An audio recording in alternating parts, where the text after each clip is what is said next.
Today I'm going to be telling you two true crime stories linked by a single theme. Both of these cases have a specific piece of surveillance camera footage associated with them. And while these videos might look innocent at first glance, I promise you the stories behind them definitely are not. As always, my name is Nigel, I run this channel with my good friend Luke, and welcome back to Crime Zone. A reminder, if you do find today's video interesting and informative, be sure to like and subscribe for more true crime stories told with a mysterious and suspenseful vibe. Also, if you like these kinds of stories specifically, we've done other videos like this in the past. We'll leave a link to some in the description below, so make sure to check those out next. With that out of the way, let's dive in to today's cases.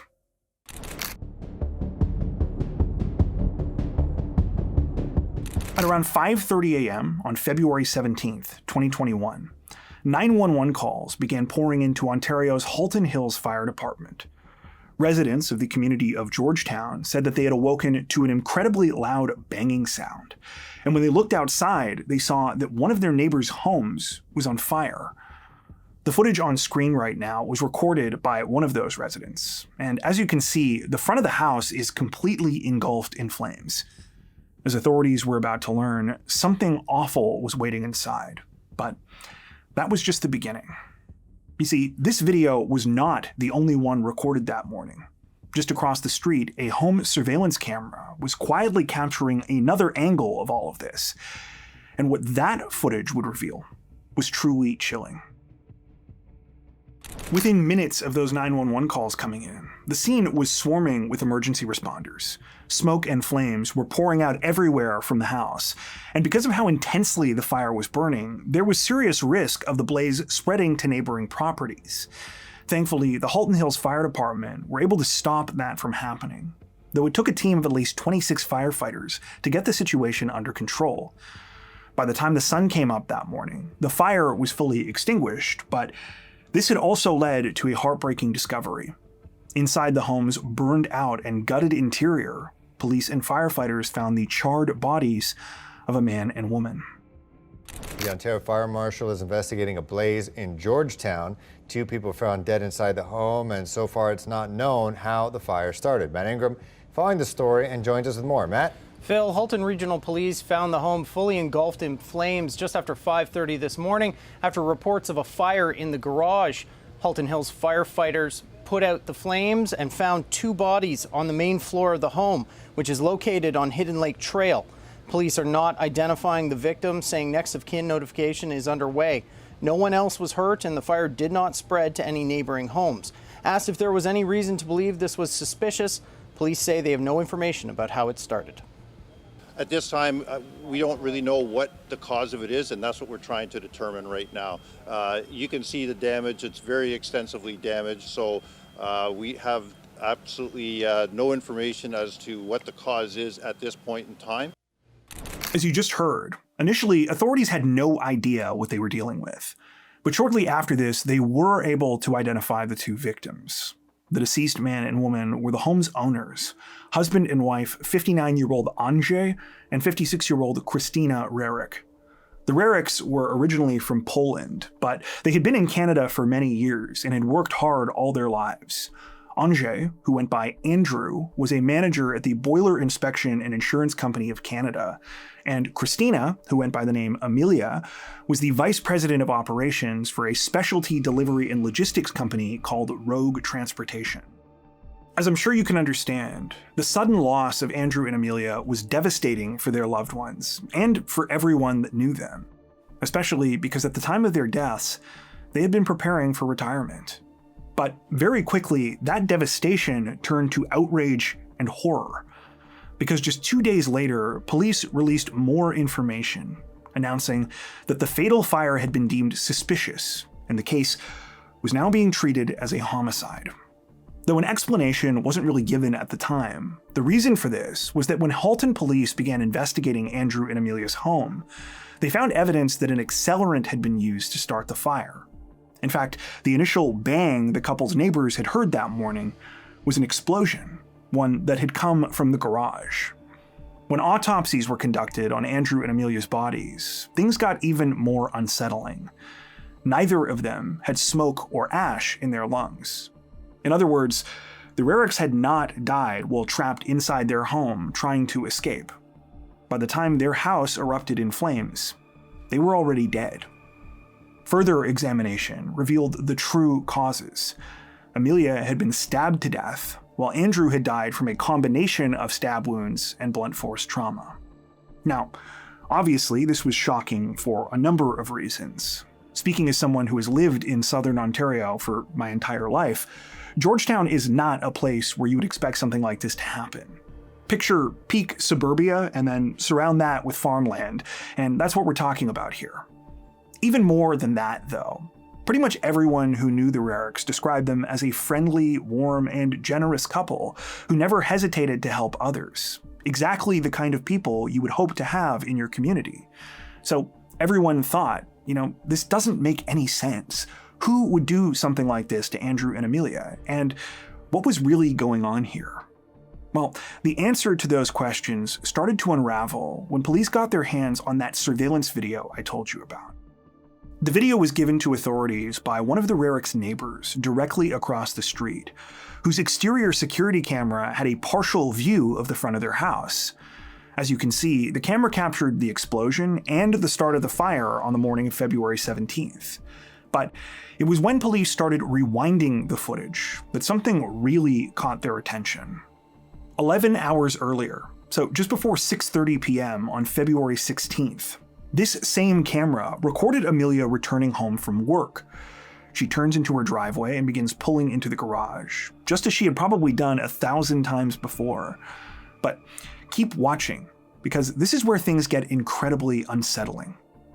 Yeah, that's another person secretly following Amelia into the garage.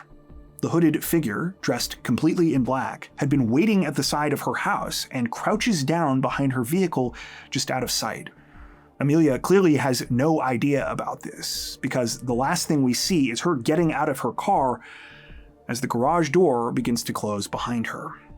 Needless to say, when police saw that video, they were convinced that this person was their killer, and they only became more confident as they continued combing through the footage. It showed how the unknown killer had stayed inside Andrew and Amelia's home until 9:04 p.m. that night. They then left, only to return several hours later, shortly before the explosion. While scouring the area, Halton police were able to find additional video evidence that was just as valuable. Other cameras had recorded the killer both before and after the murders. For instance, the unknown suspect was captured driving past the Rerak residence at 4:36 p.m. on February 16th, less than 2 hours before the crime.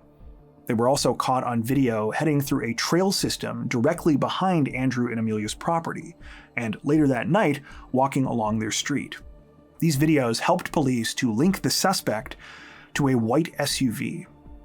It turned out that the vehicle had been captured on video one final time. Disturbingly, the SUV had driven right past emergency vehicles going the opposite direction as they responded to the fire on the morning of February 17th. Over the next few weeks, bits and pieces of this evidence, including video clips and still images, were released to the public in the hopes that someone out there could help investigators identify both the SUV and its driver. It took some time, but a little over a month later, Halton police made an announcement. Good morning. After a lengthy investigation, the Halton Regional Police Service is pleased to announce we have an update into the deaths of 2 Georgetown residents that took place on February 17th. To provide that update, Detective Sergeant Trevor Bradley of our homicide unit. As a result of an extensive investigation into the circumstances surrounding the event, on Friday, March 26, Halton police investigators arrested Harrison Brown, 27 years, of Mississauga. He's been charged with 2 counts of first-degree murder and 1 count of arson. I want to assure residents that this was not a random incident. The accused and one of the deceased were known to each other in that they had a business relationship. And at this time, evidence indicates the accused acted independently in the commission of these murders, and there is no broader public safety threat related to this incident. Despite the fact that police said this was a targeted crime, the name Harrison Brown didn't really mean anything to those that knew Andrew and Amelia.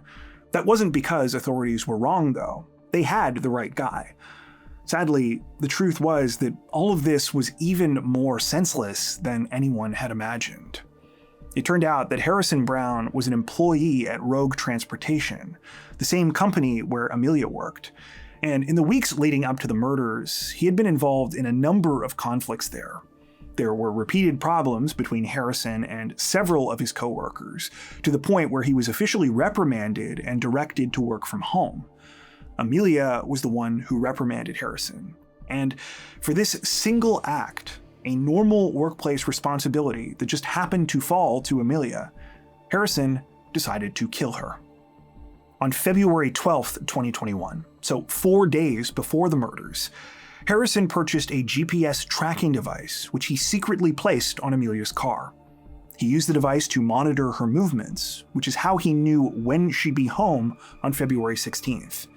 After arriving there a couple of hours early that evening, Harrison parked his car a few streets away and then walked over and hid at the side of Amelia's house. He waited there until she pulled up, seizing his opportunity to follow her into the garage.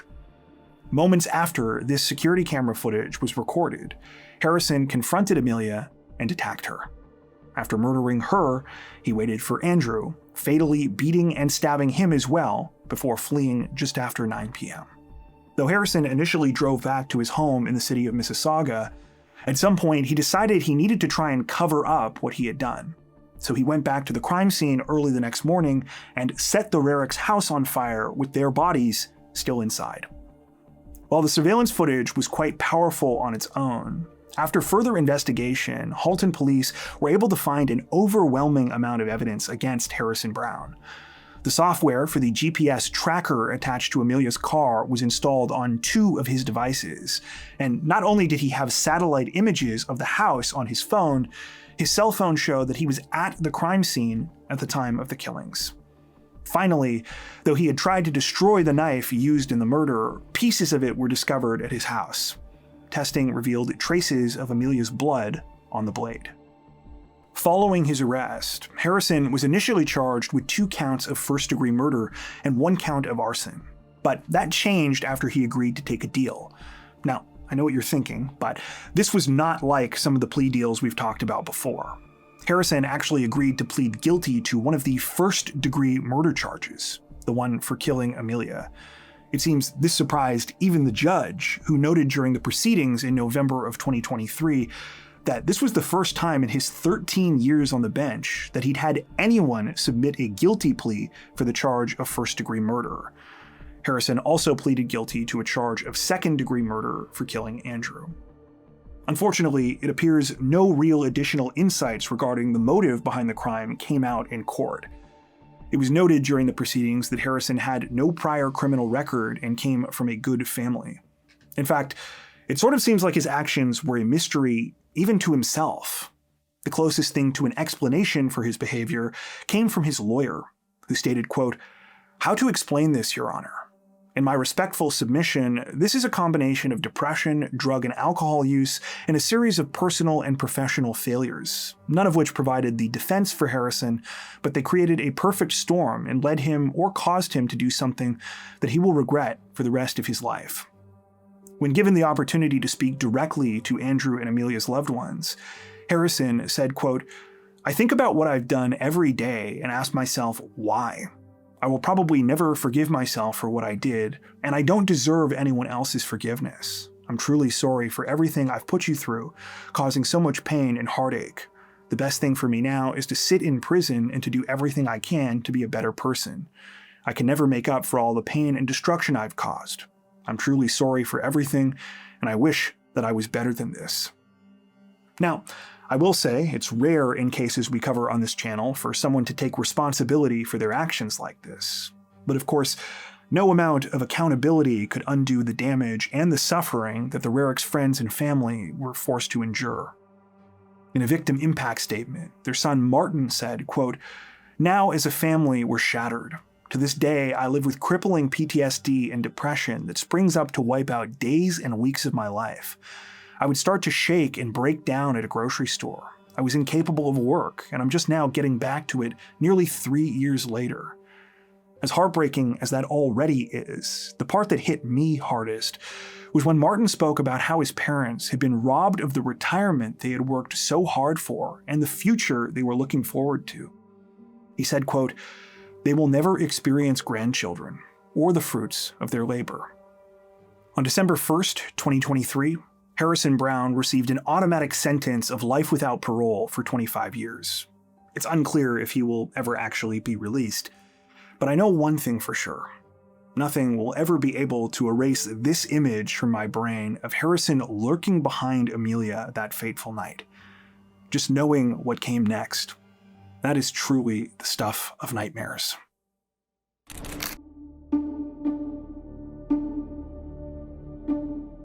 On a summer night in 2018, a security camera in Brazil captured something unusual. It was a man carrying what looks like a small rag, walking around an apartment building at 3 a.m. He crouches down and starts wiping the floor, first in the hallway, then inside an elevator. The man is calm, and he doesn't appear to be in any kind of hurry. He seems just as casual when he returns a couple minutes later before heading down into the parking garage and driving away. Without context, this footage could have many explanations. A resident picking up after themselves, or maybe even a dedicated cleaning worker finishing up his shift for the night.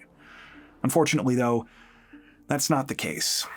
The man in this video is not a janitor, and what he was wiping away wasn't some dirt or a spill. It was blood. In order to understand exactly what was really going on that night, though, first, we have to go back a little bit. July 21st, 2018 started off as a night of fun for Tatiane Spitzner. At 29 years old, she had a lot to celebrate. She was a successful young lawyer, she lived at a luxury apartment complex in the city of Guarapuava, and she had a tight-knit family and a large circle of friends. This particular night was not about Tatiana, though. She was excited because it was her husband Luis Manweiler's birthday. And that evening, they were meeting up with some friends for dinner and drinks to properly mark the occasion. Tatiana and Luis had been married for about 5 years now. They first met in early 2013 when Tatiana was still a law student. At the time, Luis was in a similar situation. He was also in school studying biology and working towards becoming a professor. Tatiana and Luis were immediately drawn to each other, and they had a lot in common. They were both these young, well-educated, ambitious professionals, and they each had qualities that the other really admired. Tatiana was smart, beautiful, and very outgoing, the kind of person who was fun to be around and who could effortlessly strike up a conversation with almost anyone. Luis was a little more on the quiet side, but he had this drive and intensity, which, when he wasn't working, he often poured into physical activity. Luis spent a ton of time at the gym and just generally liked to stay quite active. He also trained in martial arts, including jiu-jitsu. After meeting, Tatiana and Luis's relationship moved quickly. They started dating, got engaged, and were married all before the end of 2013. Despite how fast this was, though, over the next few years, it seemed like success followed the couple wherever they went. Tatiana became a named partner at the private law firm where she worked, and Luis also achieved his dream of becoming a university professor. They moved into a high-end apartment complex called the Golden Garden in the heart of Guarapuava, and with how well things were going, they were living quite comfortably. Unfortunately, as we all know though, looks can be deceiving, and that was definitely the case on the night of July 21st. When they got to the restaurant, Tatiana and Luis appeared to be in good spirits. To anyone watching from the outside, it would have looked like a normal evening full of fun, laughter, food, and drinks between a loving couple and their friends.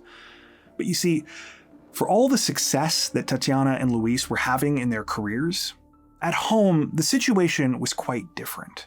And while there were a few people who knew the relationship wasn't as perfect as it seemed, what no one predicted was that this night would end in a way that would shock not only the couple's friends and family, but the entire country. Shortly before 3 o'clock the next morning, so July 22nd, a number of residents at the Golden Garden Apartments were awoken by disturbing noises coming from a unit on the 4th floor. There was screaming, loud banging, and what sounded like objects and furniture being thrown at the walls and floors. Now, the residents could tell that something was going on. They were pretty sure someone was in the middle of an argument, but no one really wanted to get involved, so they tried their best to just ignore what was happening. To many of them, initially, this seemed like the right call. because shortly after this, things suddenly went quiet. But they wouldn't stay that way for long. A few minutes later, the silence was broken again, only this time the yelling was coming from out on the street. When residents ran to their windows to see what was happening, what they saw was absolutely horrifying. Luis was standing down on the sidewalk just outside the building, shouting over and over again, "My love, wake up." At the same time, he was dragging Tatiana back towards the front doors of the complex. She was completely limp and covered in blood. That's when those watching realized that Tatiana had just fallen from the 4th floor balcony of her and Luis's apartment. After taking Tatiana inside, Luis pulled her into one of the building's elevators, then headed back up to their unit. But once there, he didn't call for help. He didn't even stick around. And that leads us back to that footage I showed you at the beginning of this story. What you're watching is Luis cleaning up Tatiana's blood from the floor and elevator before heading down into the parking garage and driving off. Though multiple people called police after witnessing all of this, sadly, when help finally arrived, nothing could be done for Tatiana. She was dead. But as authorities were about to learn, this whole situation was actually far worse than anyone knew, because this was not some kind of accident. In fact, by the time anyone saw Luis and Tatiana out in the street, it was already too late. And that would become clear when police got a look at the rest of the surveillance camera footage from the apartment complex that morning. The video you're seeing on screen right now was captured by one of the security cameras on the exterior of Tatiana and Luis's building. It shows them arriving home from Luis's birthday celebration just after 2:30 that morning. At first glance, it seems like they're just sitting in their car for a minute, maybe talking before they head inside. But that's not what's happening. If you look closer, you can see Luis is repeatedly striking Tatiana in the face. At one point, Tatiana tries to get out of the vehicle before she's pulled back inside and Luis speeds off. Things only get more unnerving once the couple makes their way down into the parking garage. Additional cameras show Luis yanking Tatiana out of the car before pushing her and slamming her up against a passenger side door. Over the next few minutes, things escalate significantly. From Tatiana's movements and behavior, it's obvious that she's had a lot to drink. But what's also clear is that she's trying to get away from her husband. She repeatedly attempts to hide from Luis, but in her intoxicated state, he keeps finding her. Then, just before 2:41 a.m., all hell breaks loose. Tatiana makes a run for the elevators, frantically pressing a button once she's inside, but Luis is right behind her. When the doors finally close, she's trapped there with him as the elevator starts going up. Tatiana is clearly fighting for her life now, and at one point she's able to get the elevator to stop on a lower floor. However, Luis drags her back in, grabbing her and throwing her against the walls multiple times. When the elevator makes it up to the 4th floor, again, Tatiana fights as hard as she can to get away, but she's pushed out into the hallway. This is the last time Tatiane Spitzner was ever seen alive. While we can never know exactly what happened in Tatiana's final terrifying moments, police would later argue, based on evidence at the scene and statements from her and Luis's neighbors, that the attack only got more vicious after Tatiana was forced into the apartment. For 15 horrifying minutes, Luis beat Tatiana before strangling her to death. It was only then that Tatiana went over the balcony. Not because she had fallen, though, because Luis had thrown her body over to make it look like she had jumped. Disturbingly, while the video of Tatiana in the hallway was the last footage of her alive, it was not the last bit of footage from that morning. I mentioned earlier that Luis pulled Tatiana back inside after neighbors realized what was going on. Well, before he was recorded cleaning up and fleeing the scene, additional surveillance video showed him bringing Tatiana's body back up to the 4th floor in the elevator. Speaking of fleeing the scene, by the time police arrived, Luis was gone, but he wasn't on the run for very long. He was taken into custody a few hours later after crashing his car on a highway about 185 miles away. Following his arrest, Luis predictably leaned into his cover story. He claimed that Tatiana had jumped to her own death and that it wasn't his fault. In order to explain his actions, as well as all of the incredibly damning surveillance footage, Luis admitted that he and Tatiana had been arguing. He said that she was drunk and incredibly jealous because she had seen some women messaging him happy birthday on his Instagram account that night, and things had turned ugly. But he said it was Tatiana who had ultimately taken her own life. In terms of why he had fled the scene and didn't call for help, Luis claimed that he was too disturbed by the mental images of his wife jumping from the balcony to stay. For obvious reasons, police were highly skeptical of Luis's story, and their suspicions only grew when they spoke to some of Tatiana's loved ones. They told investigators it was Luis who was the jealous one, not her, and it had been that way for some time. Despite the whirlwind romance between the couple, police learned that early into their actual marriage, Luis changed drastically. Suddenly, all of the amazing qualities that had attracted him to Tatiana in the first place, now he felt threatened by them. And his response to that was to try and control every aspect of her life. This apparently included who Tatiana could talk to, what she could wear, and even how she spent her money. Remember, she was a successful lawyer, so she was doing well for herself, but Luis demanded complete authority over her finances. And if he found out she'd made a purchase he didn't approve of, like if she went shopping and bought some clothes, he would take them and destroy them in front of her. These were far from the only demands that Luis placed on Tatiana.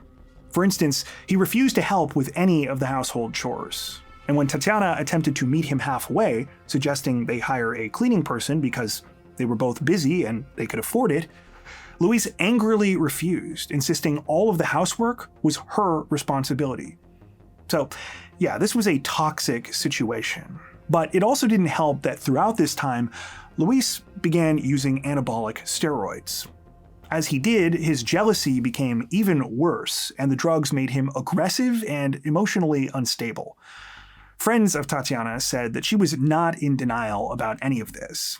In WhatsApp group messages, she told them that Luis, quote, hated her to death and that she felt trapped in her marriage. As much as she wanted a divorce, though, she said she was afraid of her husband and didn't know what to do. If there were any remaining doubts as to Luis's guilt, those went away 2 months later when police received Tatiana's autopsy results. The results showed that while Tatiana had numerous broken bones, almost all of the fractures had happened after her death. Her actual cause of death was asphyxiation. There were telltale injuries to her neck, including marks on her throat and a broken hyoid bone that were classic signs of strangulation. As for what actually started the fatal argument between Luis and Tatiana that night, it's not really clear. Some sources say that they really were fighting about Instagram messages, but about Luis messaging other women, not the other way around. Other sources note that it appears the couple had been arguing all night about a number of topics, but what does seem to be true is that it didn't take much to set Luis off. And given how long his behavior had been out of control, it was only a matter of time before things ended in tragedy. When the surveillance video from that night was released and Tatiana's loved ones saw her final moments, they were devastated. They weren't the only ones, though. The footage set off a firestorm of outrage across Brazil and led to a much-needed national conversation about domestic abuse. For those unaware, Brazil has been widely recognized as one of the most dangerous countries in the world for women, particularly when it comes to gender-based violence. Now, there are a lot of complicated reasons for that, but obviously, cultural attitudes play a role. And to give you an idea, there was an old saying in the country that roughly translates to, in a fight between a husband and wife, don't stick in a spoon. In other words, don't get involved. And you can see that in this case. I mean, the neighbors in Tatiana and Luis's building flat out said that they knew they were probably fighting, but no one wanted to intervene until it was too late. Still, there was a noticeable shift in the aftermath of Tatiana's murder. In fact, the phrase, "do stick a spoon in," began trending online. In a similar vein, Tatiana's sister launched a social media campaign entitled Todos por Tatiana Spitzner, or We Are All Tatiana Spitzner. The campaign offered support to victims of domestic violence and encouraged people to speak out, with the main account linked to the effort garnering tens of thousands of followers. As for Luis Monveiler, it took quite a while for the legal proceedings to make it to court, but once there, the case against him was overwhelming. He was convicted of multiple charges, including femicide, desecration of a body, and procedural fraud, and in May of 2021, he was sentenced to 31 years and 9 months in prison. According to Brazilian media sources, Luis has never taken responsibility for what he did, and continues to maintain his innocence. He also appealed his conviction multiple times after the verdict, though just recently, in June of 2025, the decision was upheld by Brazil's highest court, meaning this is officially the end of the road for him. Unfortunately, even though the criminal side of all of this has ended, it seems not everything has wrapped up. At the time of this recording, Tatiana's family is still embroiled in a civil legal battle with Luis, because apparently he has tried to claim inheritance rights to Tatiana's estate. It's pretty clear legally he has no leg to stand on, but it seems he's trying to drag this out as long as possible. It goes to show you that sadly, the nightmare is never really over for the loved ones of a victim in situations like this.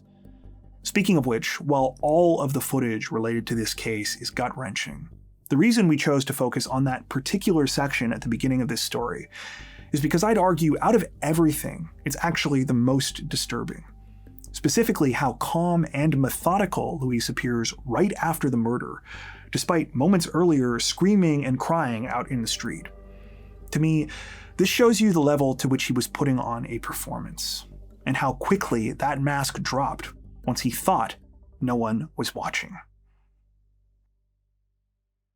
Before we wrap up, we'd like to take a second to give a huge shout out to everyone who has made it this far into the video. Seriously, thank you so much for watching.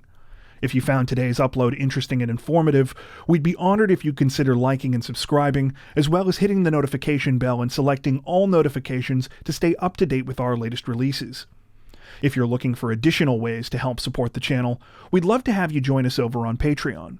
Patrons get ad-free and early access to all of our content, as well as 4 additional stories per week for each of our Crimes of the Week and Crimes of the Week International videos.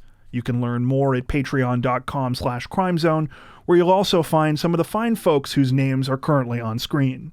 All that being said, we understand that not everyone has the means to support financially, and that's totally okay.